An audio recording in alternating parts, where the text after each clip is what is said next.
This is the Heroic Voice, where I talk to comic book creators, people I've worked with, other interesting people, about the history of comics, superheroes, and the current state of the comic book industry. I also discuss current and upcoming projects, current events, and any other topics my guests might be interested in talking about. So subscribe and hit the like button. Help me grow this channel and promote indie comic book creators, publishers, and other people affiliated with the comic book industry. Your comments are appreciated. Get to it and leave feedback, good, bad, and otherwise. I am your host, Dennis Malinay, writer, publisher of the Heroic Multiverse, where we spotlight good girls, bad girls, super babes, and superheroics in a classic, kind of golden agey style. Grab some snacks and enjoy. This is the Heroic Voice.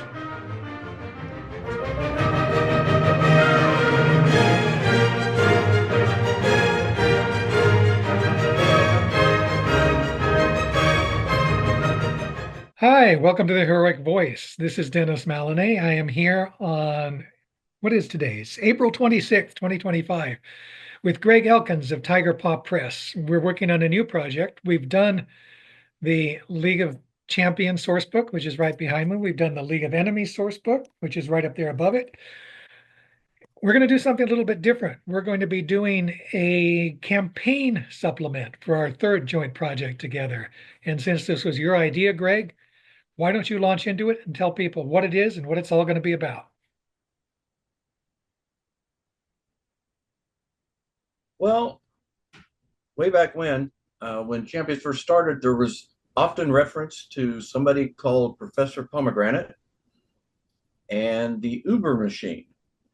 And if you look, especially in Enemies 3, there are several villains in there that get their powers and their origin from the Ubermachine. So through the various books, find all the various villains that were tied to it and put them all in one book for people.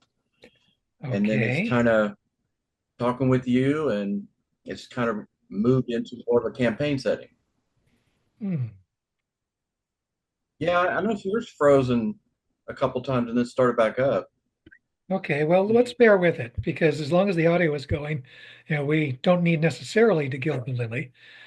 So what we're having then, not just the Uber Machine villains, we're going to be doing providing game masters with a complete campaign setting so that they can run the Uber Machine from its start through some point.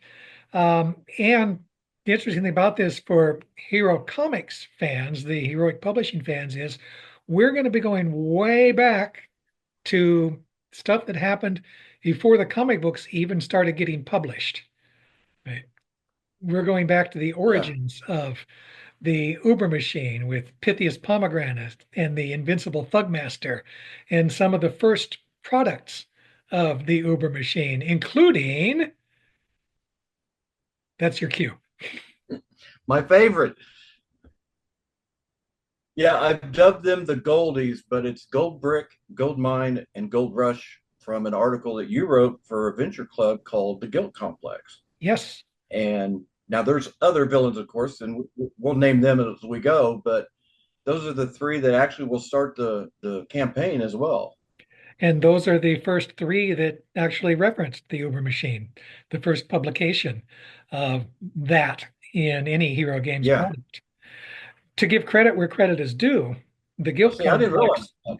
The Guilt Complex was actually inspired by a friend of mine, a fellow named Andrew Robinson, who created the Galloping Galooper, who created Demon, who created Primus, who created a whole bunch of things. And in the campaign that we were running, he ran a game where he presented the heroes with Guilt Man. And his purpose was to teach people who hadn't really understood, right, the game effects of having high level powers an object lesson. So I took Andy's concept, developed it into something that could be run for another group, and that's where the guilt complex came from.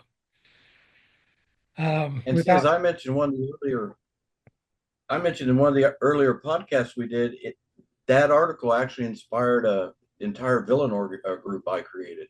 Ah, It was all women, and people kept taking the disadvantage, won't fight a woman. So, and yes. then I read your article and popped in my mind, hey, let's see what happens. And that And I created this. They're called the sisterhood. and as I It recall, created you them. did teach them a lesson about that. Yeah, some people quit playing with us. Oh, Other people loved it and wanted to keep fighting them. okay. It made them think. So, and they really like that. So anyway, And with if you read the guilt complex, the way it plays out, it's going to make people think.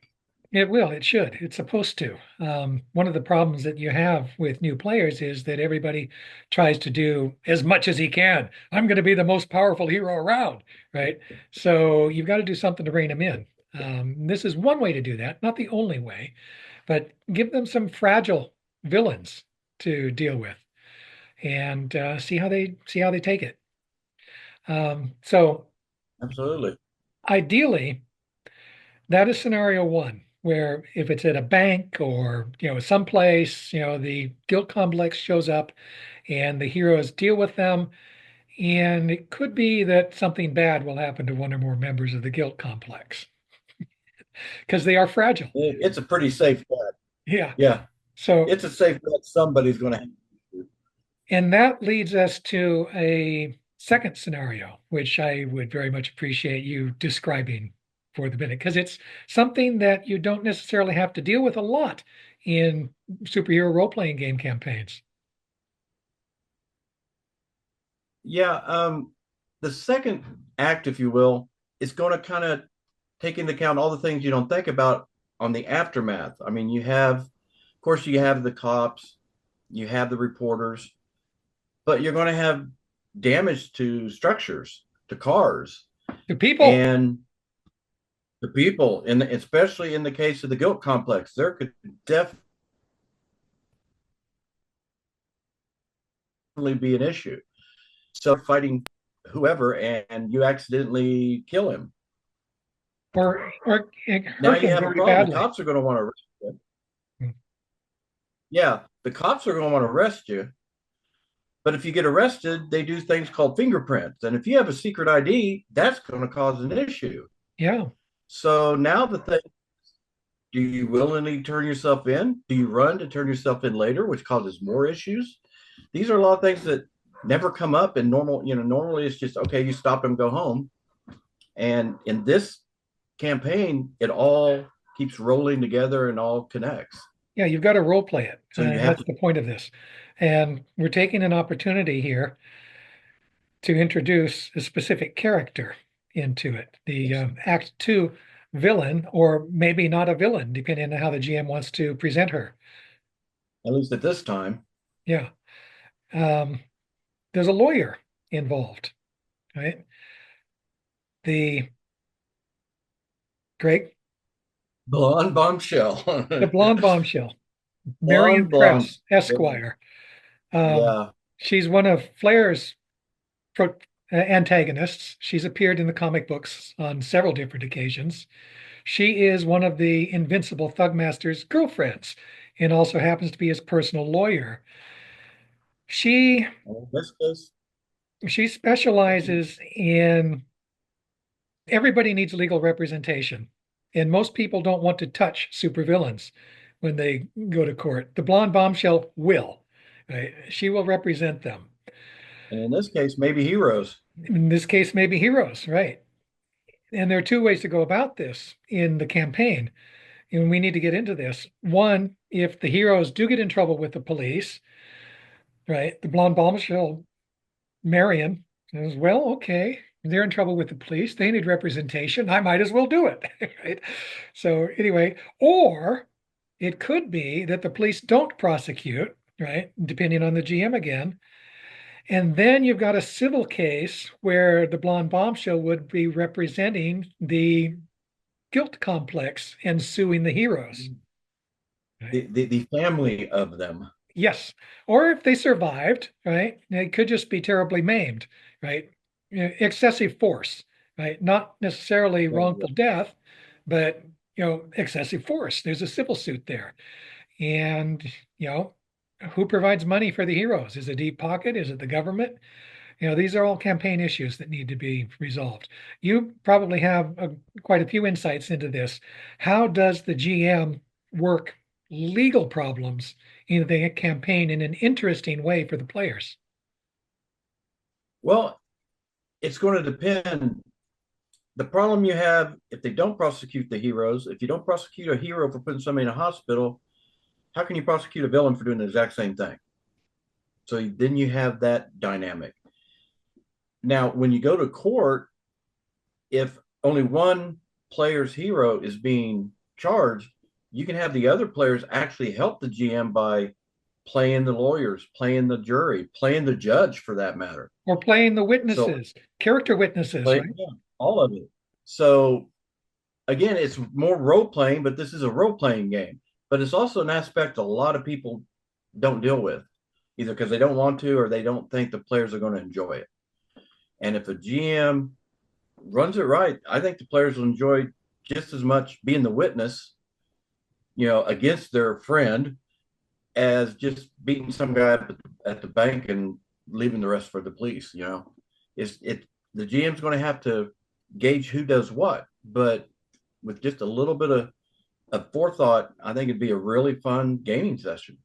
As a fallback, and this just occurred to me the other day, given that this is a public proceeding and people know that the heroes are going to be there, this could also be an opportunity for an unscrupulous villain group, right? Oh, the heroes are going to be there, right?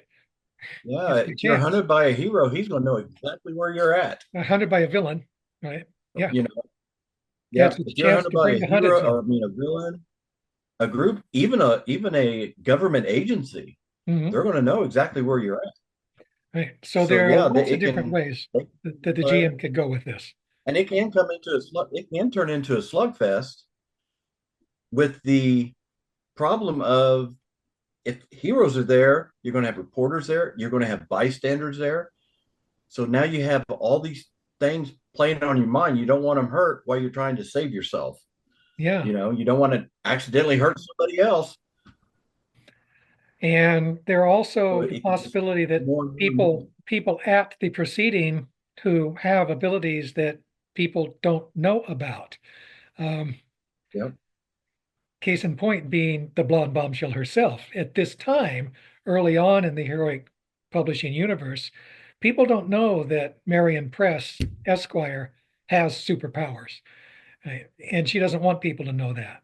So anyway, we'll spell this all out in the Another thing colloquies. just occurred to me based on what you said. There could be somebody in the gallery that nobody knows has mind control, Yeah. and they can make sure the hero is found guilty. So now you're the hero. What do you do? Hmm. Are you going to go to jail? That's a possibility You, too. A very good yeah, now you possibility. have all that you got to deal with. Yeah. So, It could be it's very entertaining. we're setting it up, in the campaign. Where the GM takes it is entirely up to him. We've done Act One, we've done Act Two, or in the European sense, we've done Act One and Act Two. So where Yeah. do we go with Act We're Three? also going to try to give options. Yeah, but we're also going to try to give options as we go, so the GM has multiple ways he can Yes. play each act Hmm. as We'll also be as much including as additional except villains, except right? maybe the final act Yeah. So Act Three, what do you have in mind for that? or act three. Well, act three is going to depend.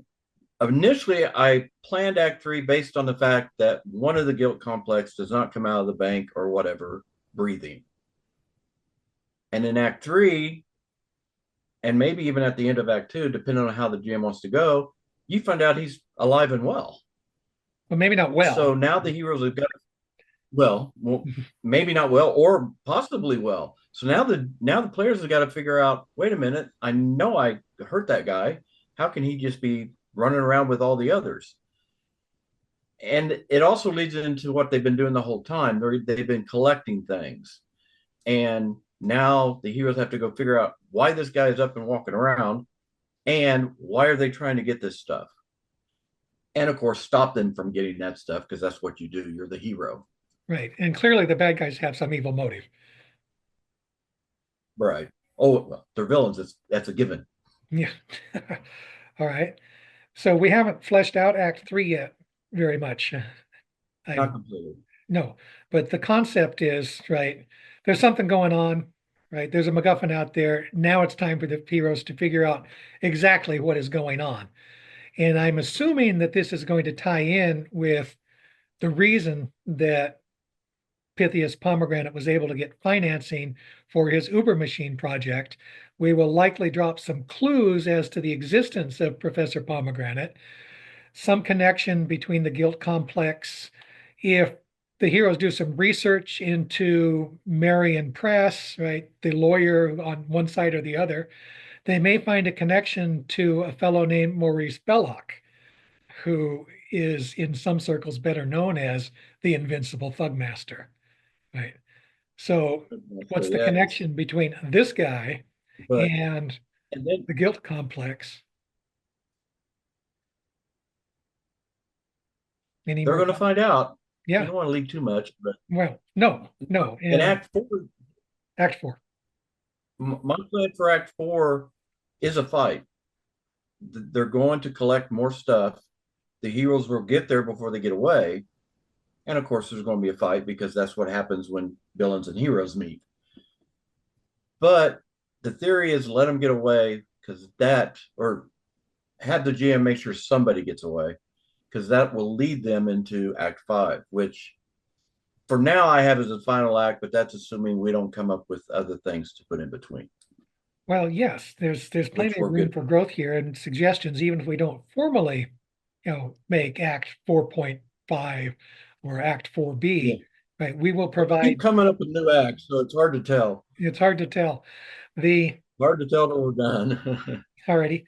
Um, and Act 4 is the fight, which leads them. Yeah, and also that's when they're. I'm figuring that that's when they're going to meet some more people Yes, connected yes, to we're going to be Ubermachine. providing a whole bunch of villains for this book. If, as my Vice President David Berg pointed out, if you have a lot of heroes in your campaign gaming, having three members of the guild complex may not be enough to provide opposition. You can pull in additional characters who will be provided in the book, characters such as the Jabberwock and Spectra, Yeah. the Gladiatrix. We'll be providing a whole slew, a whole raft of Ubermachine villains from this, plus a few villains who were not created by the Ubermachine, but who still work for the Thugmaster. Yeah. And another villain I think people forget about because the book shoots in, but is Microwave. Yes, Microwave, the adorable little Microwave. Yeah.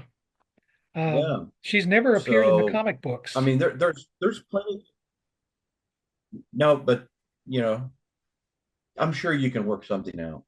I'm, I'm sure you can work something out because you're That talented. too. But Yeah.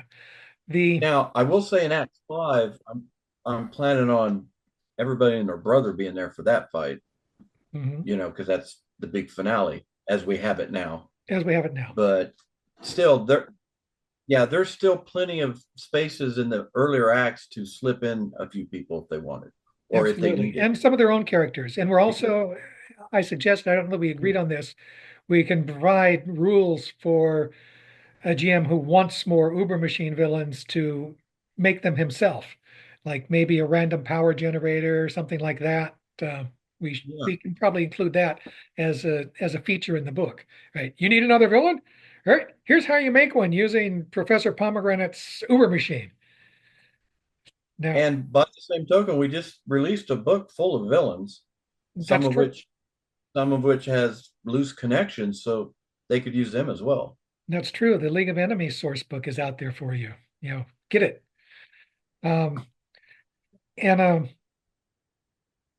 creative sense, from from my point of view, this gives me an opportunity to flesh out the character of Pythias Pomegranate, who, when we started doing the comic books, was already dead, right?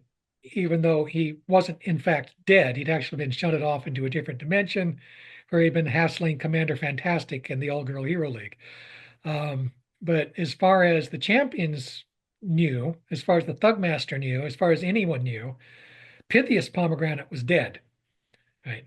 So this takes us back a few years earlier than that, when he was still alive and kicking. We get to see Pamela Pomegranate, Pythias's daughter, when she was much younger than we've seen her in the comic books.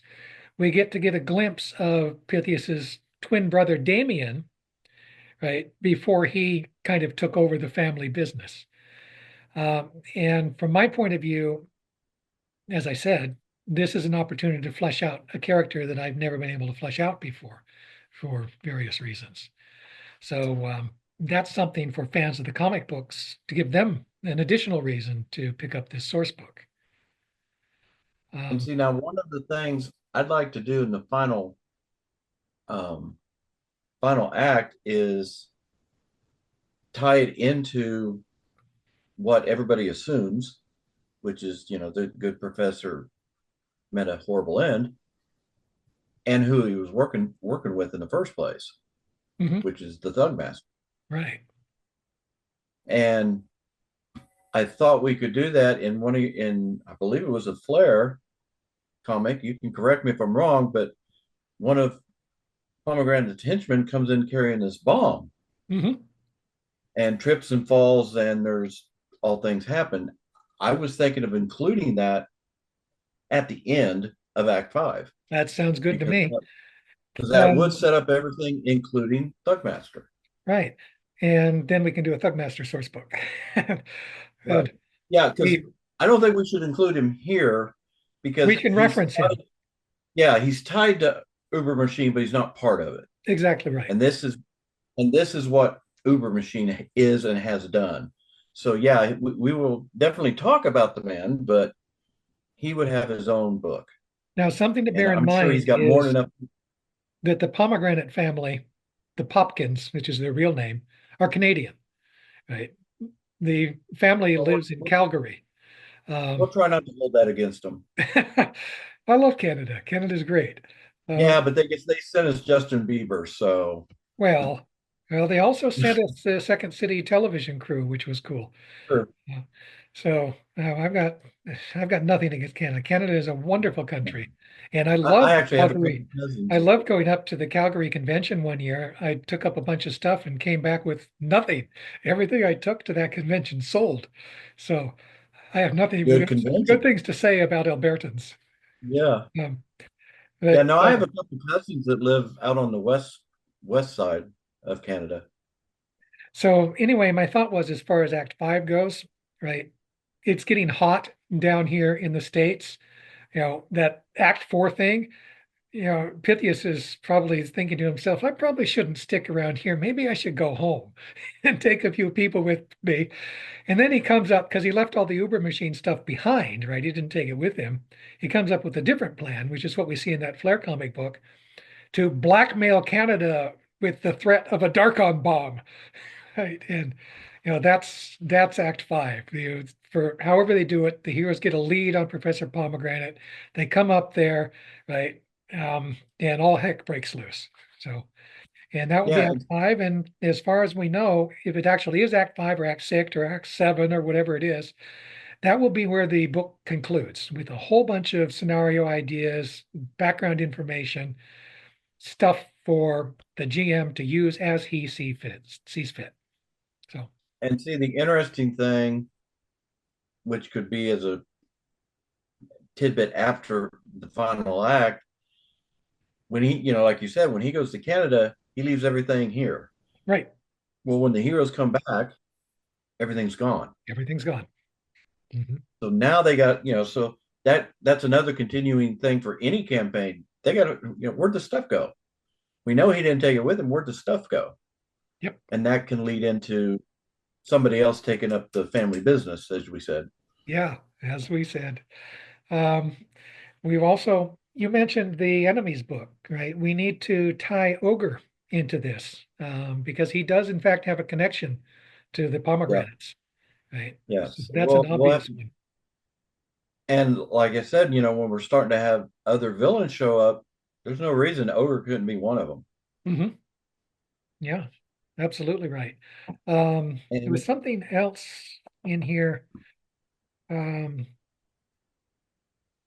I'm sorry, I'm blanking. There was something else that I wanted to touch on here. Why don't you, there's something you want to touch on that we well, haven't? I do think as much as we can, we should work up in game stats the Uber machine. Yes. Yeah. You know what?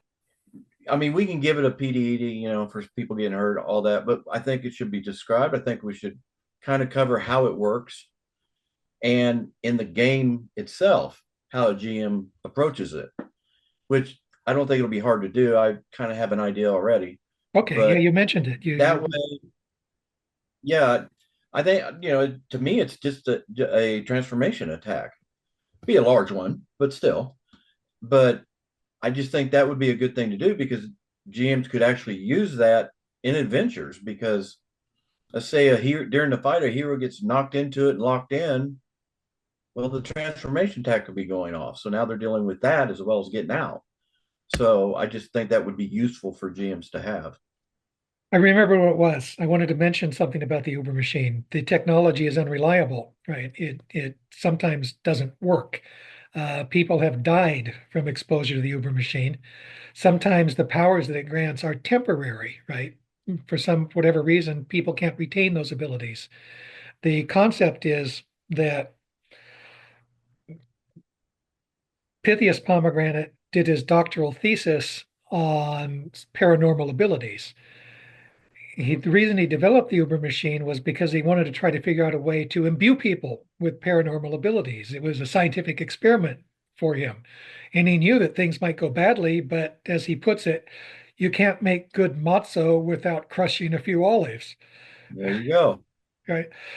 So there's also that, right? It could be that a GM will want to create an Uber machine character who either doesn't retain his powers or because of the intrinsic molecular instability that the Uber machine imbues, he just dies during the course of the fight.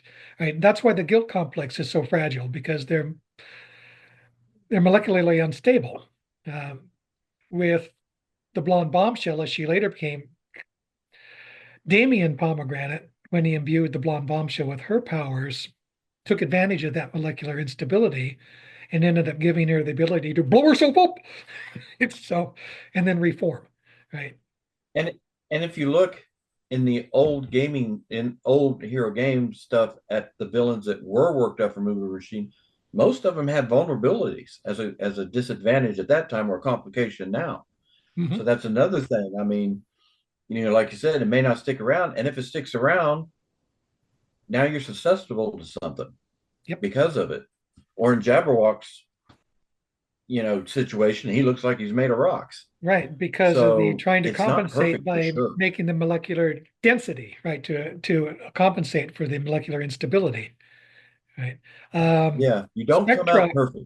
Spectra, whose original name was Bandersnatch, because among other things, Pythias Pomegranate is a Lewis Carroll fan, but Chloe, the Bandersnatch, decided I don't like that name, so she adopted the name Spectra instead. Um, We Funny. are running close on time, so let's do this. I want to thank you for being here. I want you to point people to your social media, to your website again, so that they can follow what you're doing and purchase Tiger Paw Press products. I don't have a website, but I'm on Facebook at Tiger Paw Press. And then you can get things that I'm doing without you at drivethrough.com, drivethroughrpg.com, or at the Hero Games web store. Either Mhm. one. And Hero Games loves you. I should mention that to you. Um, I did an interview with the publisher, Walters, Justin Walters, Yeah, just a lovely. couple of weeks ago, which I think is going to be posting this coming weekend. So it'll be up there on the Heroic Voice soon. Again, like, share, and subscribe. We need to increase the number of subscribers we have. We need to increase our followers. I want to get as many as possible, and you can help us out. You can follow progress on Project Uber Machine once we start posting it in a week or so on the Heroic Publishing website. And I'm sure that some information will be coming from Greg as the project develops. One other thing I should mention, we're going to have some original comic book artwork, story panels, story pages in this book, which is not something we've done before. We've got some pages by Sean Harrington that feature Gold Rush and the Blonde Bombshell. We're going to have some pages from Henry Martinez that will feature the Pomegranate family and an introduction to the story sequence. And who knows, we might have a few more pages too. So let's call No, this an evening. Thank you again. And get the League of Champions source book, League of Enemies source book, and every Tiger Paw Press product you can get your hands on. I agree. Have a good weekend. Thank you so much. Thank you.